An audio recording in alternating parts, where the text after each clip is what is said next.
बिस्मिल्लाहिर्रहमानिर्रहीम। Welcome back students.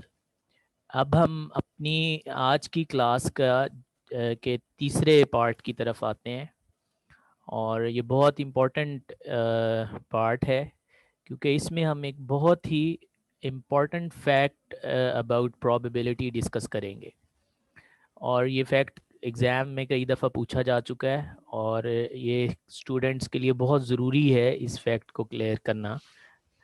और वो फैक्ट ये है कि two mutually exclusive events are always dependent. यानी अगर दो इवेंट्स, लेट्स के एक इवेंट ए है और एक इवेंट बी है, अगर ये दोनों इवेंट्स म्यूचुअली एक्सक्लूसिव होंगे तो फिर ये इंडिपेंडेंट नहीं हो सकते, ये दोनों इवेंट्स डिपेंडेंट होंगे। फिर इसको एक दफ़ा देख लें। हम ये कह रहे हैं कि अगर दो इवेंट्स ए और बी एक्सक्लूसिव हैं तो फिर वो डिपेंडेंट होंगे, इंडिपेंडेंट नहीं होंगे।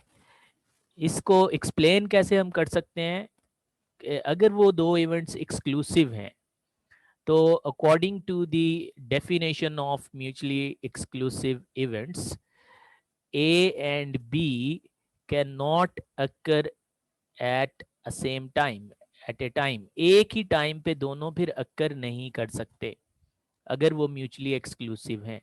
इसका मतलब ये हुआ कि अगर इवेंट ए अक्कर करता है तो इवेंट बी अक्कर नहीं करेगा, और अगर इवेंट ए अक्कर नहीं करता तो इवेंट बी अक्कर करेगा। अगर ये बात हम मान लें कि ये इवेंट्स ऐसे हैं कि अगर ए अक्कर करे तो बी नहीं करेगा और अगर बी अक्कर करे तो ए नहीं करेगा, तो इसका मतलब ये हुआ कि ए की प्रोबेबिलिटी अफेक्ट करेगी बी की प्रोबेबिलिटी को। ए के अक्कर होने से या ना होने से बी का अक्कर होना या ना होना डिपेंड कर रहा है, क्योंकि अगर ए अक्कर करेगा तो बी नहीं करेगा। तो इसका मतलब ये हुआ कि occurrence of event A affects the occurrence of event B, और occurrence of event A influences the occurrence of event B। तो अगर ये सिचुएशन हो कि एक इवेंट के अक्कर होने से दूसरे इवेंट के अक्कर होने या ना होने पे फर्क पड़ता हो तो ऐसे इवेंट्स डिपेंडेंट होते हैं।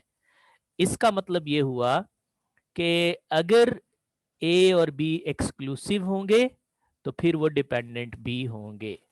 ये बहुत इंपॉर्टेंट बात है कि अगर इवेंट ए और बी एक्सक्लूसिव हैं तो फिर वो डिपेंडेंट हैं। इसी तरह हम ये भी कह सकते हैं कि अगर दो इवेंट्स इंडिपेंडेंट हों तो फिर वो एक्सक्लूसिव नहीं होंगे, या दूसरे लफ्ज़ों में ये कह सकते हैं कि अगर दो इवेंट्स इंडिपेंडेंट हों तो वो म्यूचुअली इंक्लूसिव होंगे। इस बात को कैसे समझ सकते हैं कि अगर दो इवेंट इंडिपेंडेंट हैं तो इसका मतलब ये है कि वो दोनों एट ए टाइम अकर कर सकते हैं। यानी अगर ए और बी इंडिपेंडेंट इवेंट हैं तो ए की अकरेंस अफेक्ट नहीं करेगी बी की अकरेंस पे। तो इसका मतलब ये हुआ कि ए और बी दोनों बैक वक्त एक ही टाइम पे अक्कर कर सकते हैं, और अगर दो इवेंट एक ही टाइम पे अक्कर कर सकते हों तो फिर वो इंक्लूसिव होते हैं, एक्सक्लूसिव नहीं होते। या आप ये कह सकते हैं कि अगर दोनों एट ए टाइम अक्कर कर सकते हों तो फिर जो probability of P intersection A होती है वो ज़ीरो नहीं होती। ठीक है, इसको मैं यहाँ पे लिख देता हूँ, शायद और क्लियर हो जाए ये बात कि अगर ए और बी इंडिपेंडेंट इवेंट्स हैं तो फिर जो probability of A intersection B होगी, क्योंकि दोनों एक ही टाइम पे परफॉर्म हो सकते हैं, अक्कर कर सकते हैं, तो इस वजह से ए इंटरसेक्शन बी जो सेट बनेगा वो नॉन एम्प्टी होगा, और इस वजह से ये जो प्रोबेबिलिटी होगी ये इक्वल टू ज़ीरो नहीं होगी। और अगर ये इक्वल टू ज़ीरो नहीं है तो फिर इसका मतलब ये होगा कि अगर हम इसकी बात करते हैं कि probability of A union B तो फिर ए यूनियन बी की डेफिनेशन ये हो जाएगी कि probability of A plus probability of B और minus probability of A intersection B.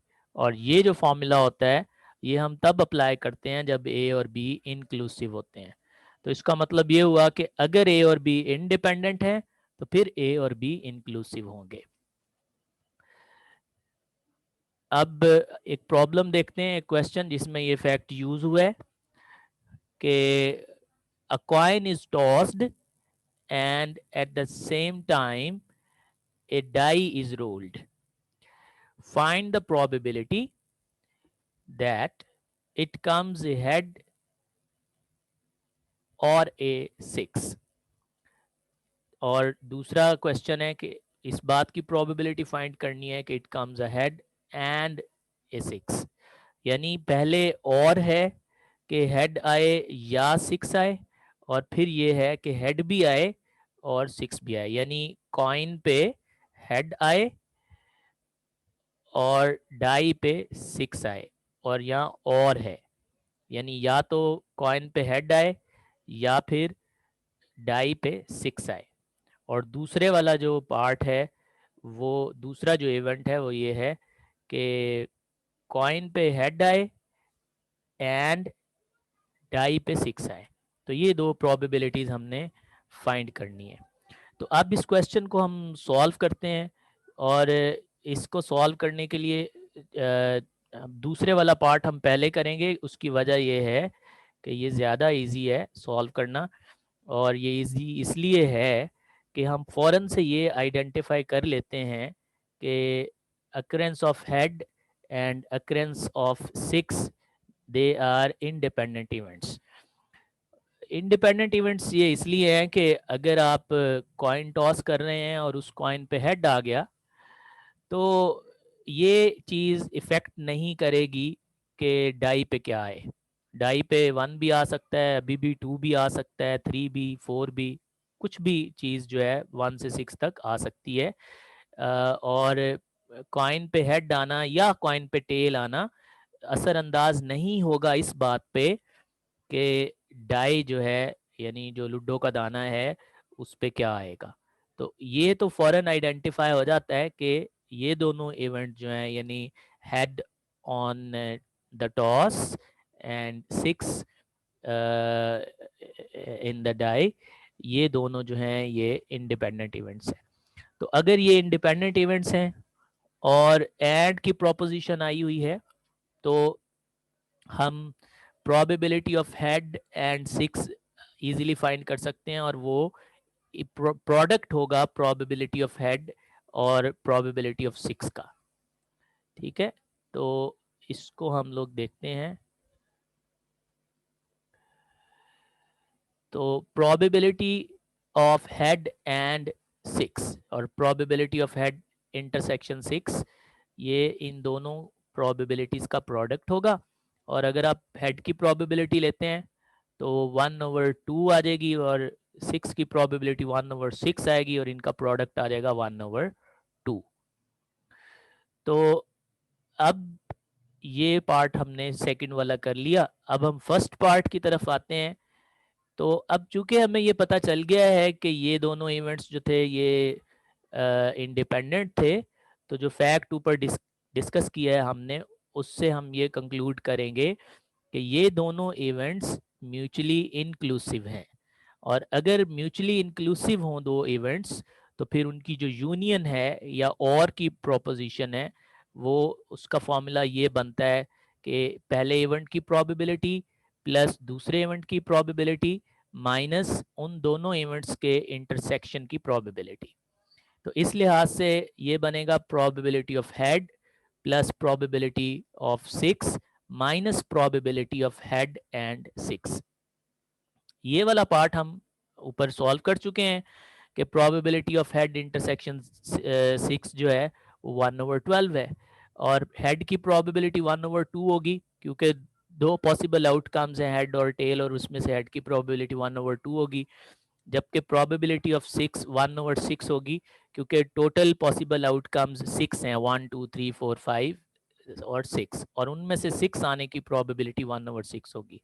तो इसको जब हम सॉल्व करेंगे 1/2 प्लस 1/6 माइनस 1/2, तो ये आ जाएगा 7/2। अब ये जो हमारा रिजल्ट आया है, इसको हम वेरीफाई कर सकते हैं अगर हम ये जो सम और ऑफ प्रोबेबिलिटीज और प्रोडक्ट ऑफ प्रोबेबिलिटीज वाला आइडिया यूज ना करें, बल्कि इस एक्सपेरिमेंट की जो सैंपल स्पेस है वो इस तरह बनाएं कि हेड और यानी टॉस का कॉइन का टॉस करना और डाई का रोल करना, उसको एक एक्सपेरिमेंट का पार्ट अगर बनाते हैं, एक एक्सपेरिमेंट समझते हैं, तो फिर ये जो सैंपल स्पेस होगी वो इस तरह बन जाएगी। यानी कॉइन पे हेड आए और डाइस पे 1 आए, डाई पे 1 आए, कॉइन पे हेड आए और डाई पे 2 आए, हेड और 3, हेड और 4, हेड और 5, हेड और 6, tail 1, tail 2, tail 3, tail 4, tail 5, tail 6। तो अब इसमें अगर हम हेड की प्रोबेबिलिटी फाइंड करते हैं तो 1 2 3 4 5 6, 6 आउटकम्स ऐसे हैं जिनमें हेड है। टोटल आउटकम्स 12 है, तो प्रोबेबिलिटी ऑफ हेड हो जाएगी 6/12। और अगर हम 6 की प्रोबेबिलिटी देखें तो 2 इवेंट्स ऐसे हैं, आउटकम्स ऐसे हैं जिनमें 6 आया हुआ है, एक H6 और एक T6। इसलिए 6 की जो प्रोबेबिलिटी है वो 2/12 हो जाएगी। और ऐसे इवेंट्स जिनमें हेड और 6 हो वो एक है। एक आउटकम ऐसा है जिसमें हेड भी है और 6 भी है, इसलिए प्रोबेबिलिटी ऑफ हेड एंड 6 या हेड इंटरसेक्शन 6 1/12 हो जाएगी। अब चूंकि ये हमें नज़र आ रहा है कि ये ज़ीरो नहीं है, और इससे भी पता चल रहा है कि ये म्यूचुअली एक्सक्लूसिव इन इवेंट्स नहीं होंगे, इंक्लूसिव होंगे, तो इंक्लूसिव का जो फॉर्मूला है वो हम यहाँ पे अप्लाई कर सकते हैं। तो probability of H plus probability of 6 minus probability of H intersection 6, यानी 6/12 प्लस 2/12 माइनस 1/12, और ये आ जाएगा 2/12। और ये वही रिजल्ट है जो अभी हमने देखा कि अगर हम सम और प्रोडक्ट ऑफ प्रोबेबिलिटीज वाला आइडिया अप्लाई करते हैं और ये फैक्ट के एक्सक्लूसिव इवेंट्स डिपेंडेंट होते हैं और इंडिपेंडेंट इवेंट्स इंक्लूसिव होते हैं, इस फैक्ट को यूज़ करते हुए जो हमने रिजल्ट ऊपर देखा था वो और ये वाला रिजल्ट दोनों कंसिस्टेंट है। इससे जो फैक्ट था उसकी जो वेरिफिकेशन हो जाती है। तो ये मैंने पहले भी आपको बताया है, ये चैनल है, इस पे आप वीडियोस देख सकते हैं इस चैप्टर से रिलेटेड। अब हम पास पेपर्स में से कुछ क्वेश्चंस देखते हैं जिनमें ये सम ऑफ प्रोबेबिलिटीज और प्रोडक्ट ऑफ प्रोबेबिलिटीज और ये जो लास्ट में इम्पोर्टेंट फैक्ट मैंने बताया है वो यूज़ हुए हैं। तो सबसे पहले हम 2014 के पेपर पे जाते हैं। 2014 में के पेपर में क्वेश्चन है, मई के पेपर में, कि if A and B are two independent events and probability of A is 0.6, probability of B is 0.4, then probability of A union B is equal to। अब यहाँ पे चूंकि A और B इंडिपेंडेंट हैं तो इसका मतलब ये हुआ कि A and B mutually inclusive होंगे, और इंक्लूसिव के केस में जो probability of A union B होती है उसका फॉर्मूला ये होता है कि probability of A union B is equal to probability of A plus probability of B minus probability of A intersection B.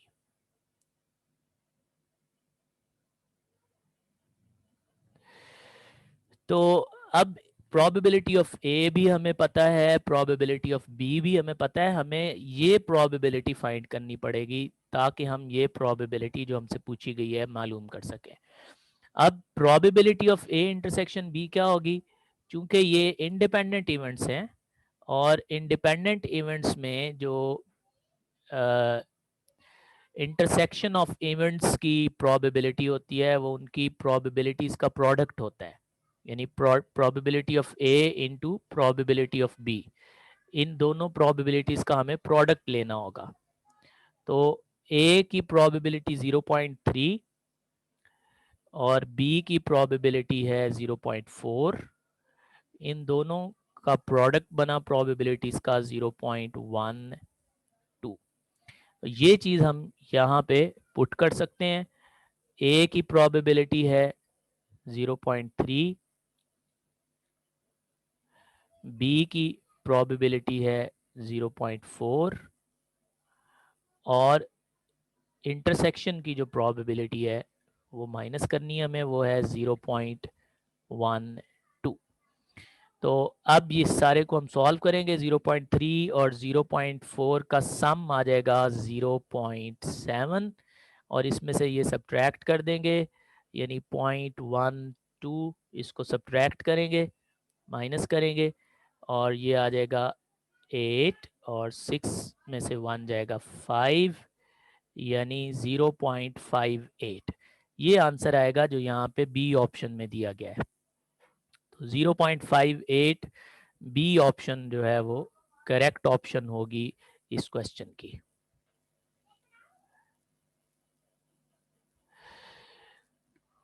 इसके बाद हम क्वेश्चन देखते हैं एक, ये 2013 का पेपर है और इसमें कह रहा है कि after completing his daily tasks the probability that mister Bilal feels happy is 3/7. The probability that after completing his tasks he feels happy on 2 consecutive days is। तो अब यहाँ पे ये प्रोडक्ट ऑफ प्रोबेबिलिटीज का क्वेश्चन है, क्योंकि अब इसमें बेसिकली हमें ये बताना है कि इस बात की प्रोबेबिलिटी कि वो डे 1 में भी हैप्पी फील करता है एंड डे 2 में भी हैप्पी फील करता है, यानी बोथ 2 डेज में वो हैप्पी अपने आप को फील करता है, इस बात की प्रोबेबिलिटी बतानी है। तो ये भी प्रोडक्ट ऑफ प्रोबेबिलिटी का क्वेश्चन होगा और ये दोनों इवेंट्स जो होंगे, यानी पहले दिन हैप्पी फील करना और दूसरे दिन भी हैप्पी फील करना, ये म्यूचुअली इंडिपेंडेंट इवेंट्स होंगे, एक दूसरे पे डिपेंड नहीं करते। क्योंकि एक दिन अगर वो हैप्पी फील करता है तो इसका मतलब ये नहीं है कि दूसरे दिन भी वो लाजमी हैप्पी फील करेगा, या पहले दिन अगर वो हैप्पी फील करता है तो ये ज़रूरी नहीं है कि दूसरे दिन वो सैड फील करेगा। तो एक चीज़ दूसरे पे डिपेंड नहीं कर रही, इसलिए ये म्यूचुअली इंडिपेंडेंट इवेंट्स हैं और बोथ के लिए, यानी 2 कंसेक्टिव दिनों में हैप्पी फील करने की प्रोबेबिलिटी निकालने के लिए हम इन दोनों प्रोबेबिलिटीज़ का प्रोडक्ट ले लेंगे। दोनों का मतलब ये है कि पहले दिन भी 3/7 है हैप्पी फील करने की प्रोबेबिलिटी और दूसरे दिन भी हैप्पी फील करने की प्रोबेबिलिटी इतनी ही होगी।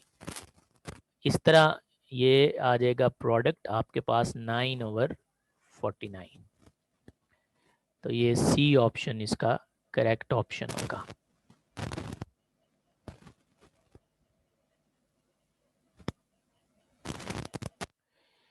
इसके बाद हम देखते हैं 2012 का पेपर।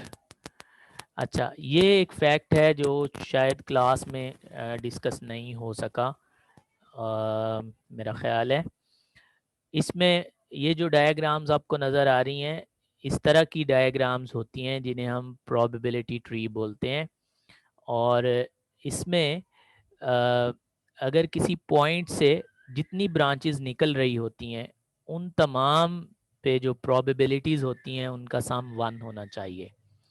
तो अब ये इस पॉइंट से 2 ब्रांचेस निकल रही हैं, लेकिन अगर आप इन दोनों को ऐड करते हो तो ये 1.9 हो जाएगा, 1 से ग्रेटर हो जाएगा, ये ऑप्शन सही नहीं हो सकती। इसी तरह यहाँ पे भी 0.9 और 1 इनको अगर ऐड करते हैं तो ये 1.9 हो जाएगा। बेसिकली इस पॉइंट से जो 2 ब्रांचेस निकल रही हैं इसका मतलब ये है कि ये एक इवेंट के हैपन होने की प्रोबेबिलिटी है और दूसरी उसके ना हैपन होने की प्रोबेबिलिटी है। तो हमें ये पता है कि किसी इवेंट के हैपन होने की प्रोबेबिलिटी में से को अगर हम 1 में से सब्ट्रैक्ट कर दें, हैपन होने की प्रोबेबिलिटी को 1 में से सब्ट्रैक्ट कर दें, तो ना हैपन होने की प्रोबेबिलिटी आएगी। या दूसरे लफ्ज़ों में ये बात यूं भी कह सकते हैं कि किसी इवेंट के हैपन होने और ना हैपन होने की प्रोबेबिलिटीज को ऐड करने से 1 आना चाहिए। तो जब भी प्रोबेबिलिटी डायग्राम बनी हो, तो किसी पॉइंट से निकलने वाली जितनी भी ब्रांचेस होती हैं, उन ब्रांचेस पे जो प्रोबेबिलिटीज का सम होता है वो 1 होना चाहिए। तो यहाँ पे नहीं हो रहा, इसलिए ये रॉन्ग होगी ऑप्शन। यहाँ पे भी ये 1 से एक्सीड कर जाता है इन दोनों का सम, ये भी रॉन्ग होगी। यहाँ पे इन दोनों को ऐड करते हैं तो 1 आएगा, और फिर अगले वाली जो ब्रांचेस हैं, इस पॉइंट से फिर 2 ब्रांचेस निकल रही हैं, इन दोनों को ऐड करने से फिर 1 आएगा। इसलिए जो डी ऑप्शन है वो करेक्ट ऑप्शन होगी इस वाले प्रॉब्लम में। अब 2011 और probability of getting 2 heads in 2 tosses of a coin is, इसको भी आप प्रोडक्ट ऑफ प्रोबेबिलिटी वाले आइडिया से सॉल्व कर सकते हैं। पहली दफा हेड आने की प्रोबेबिलिटी होगी 0.5, और दूसरी दफा भी हेड आए उसकी प्रोबेबिलिटी भी 0.5 होगी। अब इस बात की प्रोबेबिलिटी कि पहली दफा भी हेड आए और दूसरी दफा भी हेड आए, क्योंकि यहाँ पे गेटिंग 2 हेड्स इन 2 टॉसेस लिखा है, तो यानी पहली दफा भी हेड एंड सेकंड टाइम भी हेड हो, तो इन दोनों प्रोबेबिलिटीज का हम प्रोडक्ट ले लेंगे और ये प्रोडक्ट हमारे पास आ जाएगा 0.25। तो ये ऑप्शन जो है वो करेक्ट होगी। इसी क्वेश्चन को अगर हम प्रोडक्ट ऑफ प्रोबेबिलिटीज वाले आइडिया से ना सॉल्व करना चाहें, एक और भी इसका तरीका हो सकता है कि हम यहाँ पे जो 2 टाइम एक ही कॉइन टॉस हुआ है, इसकी सैंपल स्पेस बना सकते हैं। इसकी सैंपल स्पेस ये बनेगी कि पहली दफ़ा हेड आए और दूसरी दफ़ा भी हेड आए, पहली दफ़ा हेड हो और दूसरी दफ़ा टेल हो, पहली दफ़ा टेल हो, दूसरी दफ़ा हेड हो, या पहली दफ़ा टेल हो और दूसरी दफ़ा भी टेल हो। तो अब इसमें देखें ये 4 पॉसिबल आउटकम्स हैं और दोनों दफ़ा हेड आए ये इवेंट है। तो दोनों दफ़ा हेड आने के चांसेस कितने हो जाएंगे? 1 आउट ऑफ 4, और इसको अगर हम डेसिमल्स में लिखें तो ये 0.25 आएगा। तो इस तरीके से भी हम इसको सॉल्व कर सकते हैं इस प्रॉब्लम को।